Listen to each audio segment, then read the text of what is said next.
dostlar, bugün sizlerle birlikte ne tane FPS yengiler göstereceğim. Bakın, böyle çok pis görünür.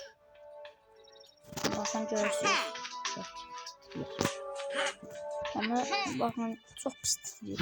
Bunu eləmək üçün yuxarıda 2 tane şey olacaq. İşte görünür bilmem ama işaretləyirəm. Ora basırsınız. Sonradan altta seçenekler var. Ben işaretləyirəm. Ve basırıq. Burada bakın FPS var. Yani siz burada olmayasınız elbette. Burada olasınız. Böyle aşağı gələsiniz. Burada FPS var. Bakın. Burada FPS var. Bunu kaldırıp 120 edirsiniz.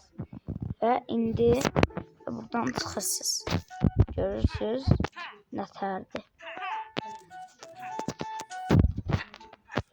Bunu sizlərə də deyirəm. Bilin, çox yaxşı bir şeydir. Görüşərik.